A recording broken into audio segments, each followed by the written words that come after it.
Hello everyone, welcome to Incredible Study. Today in this video we are going to clarify the key terms related to the chapter classification of elements. So let's get into it.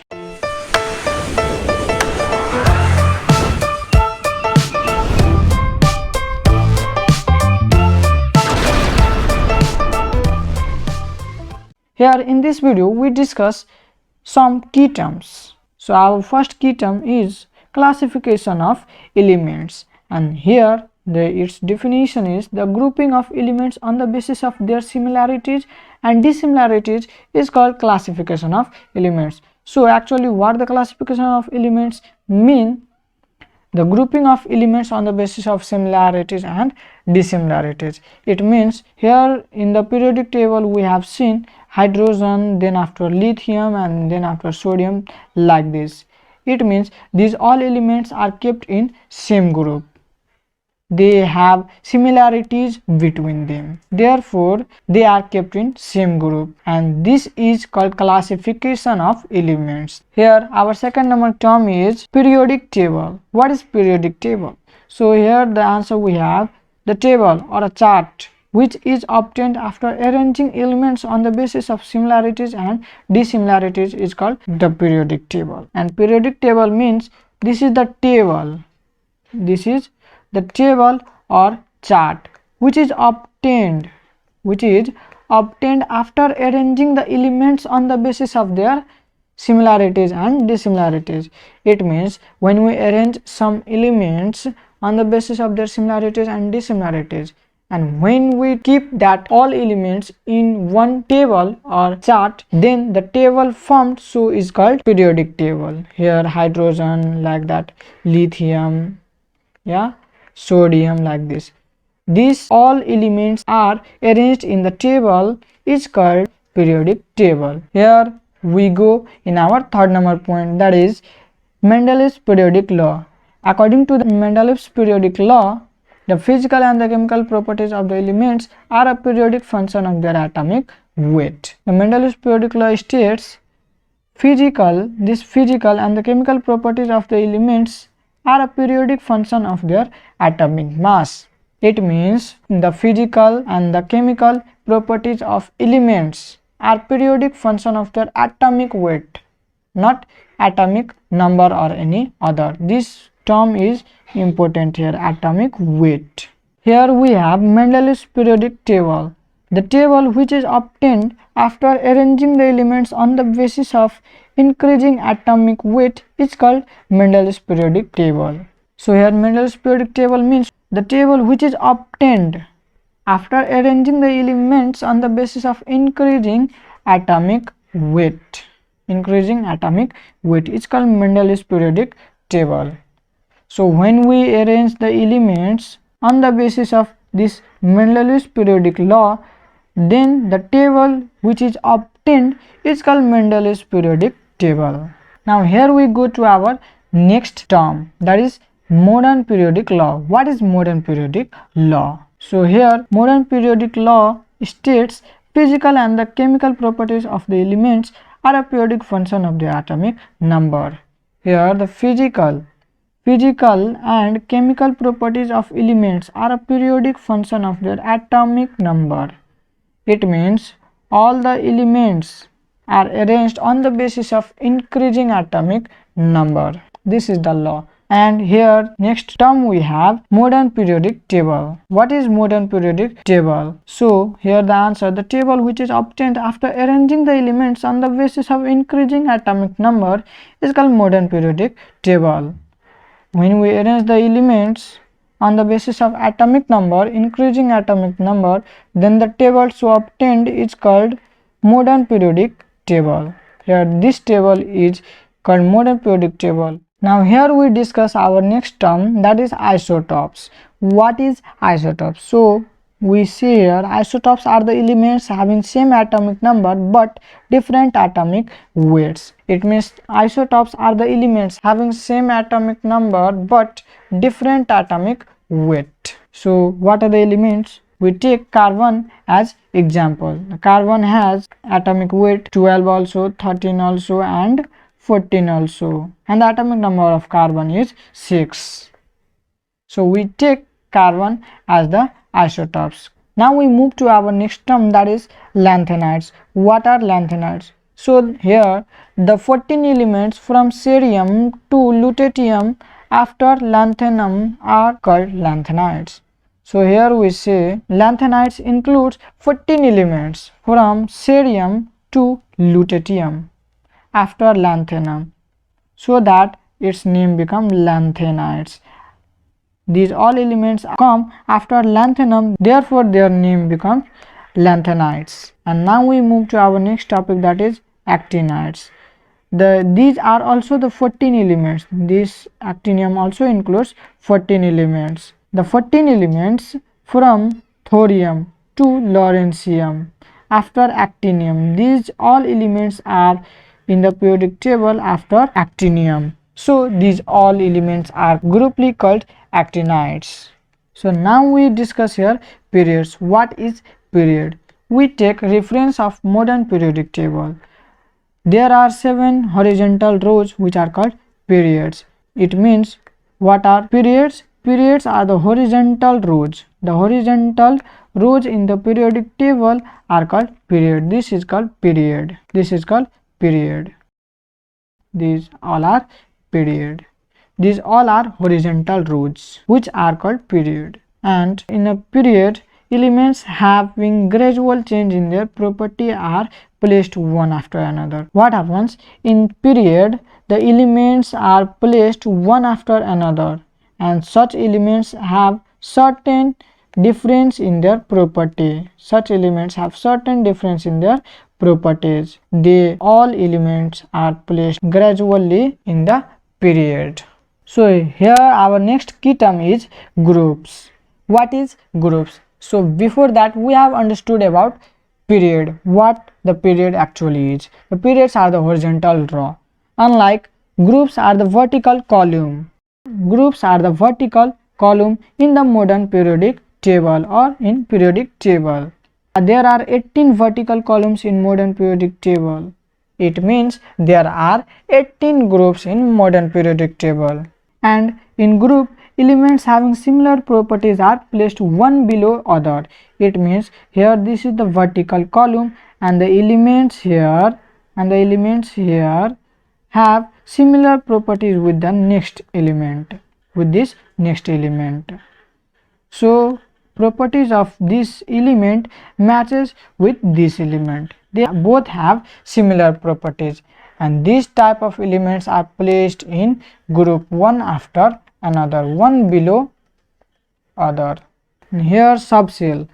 Each and every main cell contains one or more than one subcell, which are denoted by SPDF. There are 4 types of cell. They are K, L, M and N, and these all type of cells contain 4 subcells. The subcells are S, P, D, F. These all single cell contain these 4 cells. These all are subcells. These are called subcells. Here our next term is Aufbau principle. What is Aufbau principle? So Aufbau principle states the filling of electrons always occurs from the subcell of lower energy level to the subcell of higher energy level. It means when S, P, D, F we have subcells, and the subcell which has lower energy level, suppose S has lower energy level, then the filling of electron starts from S. If S has lower energy level than P and then D and then F, then the filling of electron starts from here, this S. At first electron will be filled to S subcell, and then after P subcell, and then after D subcell, and at last F subcell. The filling of electron gradually takes place like this according to Aufbau principle. And here our next topic is s block elements. The elements whose last electron enters the s orbital of outermost shell are called s block elements. What type of elements are called s block elements? So the s block elements are those elements whose last electrons enters the s orbital, here s orbital of outermost shell. Such elements are called s block elements. We take example here. Suppose hydrogen. When we draw the atomic structure of hydrogen, here this is nucleus and here hydrogen has only one electron, so this electron enters in the S subcell. This is S subcell, so that hydrogen is S block element. S block element it is.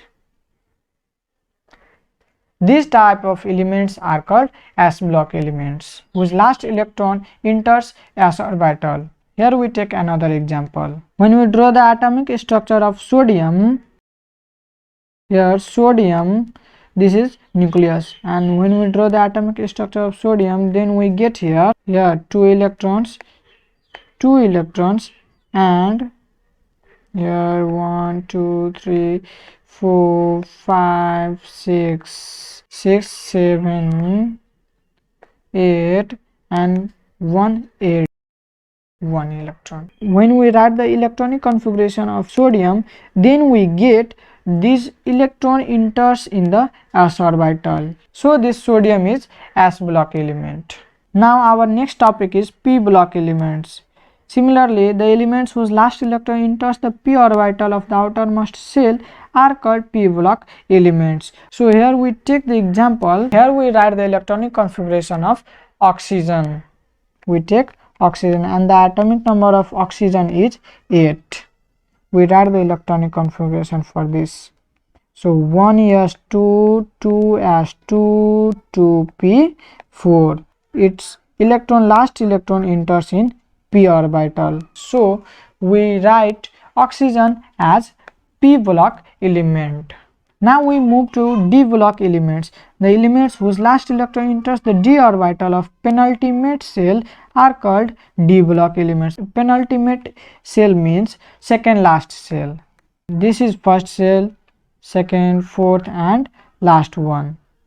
As I have told, there are 4 types of shell, K, L, M, N. So penultimate shell means this second last shell, Similarly, f block elements, the elements whose last electron enters the f orbital of anti-penultimate shell are called f block elements. Here anti-penultimate shell means last shell. So the elements whose last electron enters the f orbital of anti-penultimate shell is called f block elements. This f block elements. Here our next topic is atomic radius. What is atomic radius? So the distance between the outermost shell and the center of nucleus of an atom is called atomic radius. Here we understand by figure. Suppose this is atomic structure of any element and this is nucleus. Then from this center of nucleus, the distance to the outermost shell, this is outermost shell, and this distance is called atomic radius. This is called atomic radius. Now our next topic is ionization energy. What is ionization energy?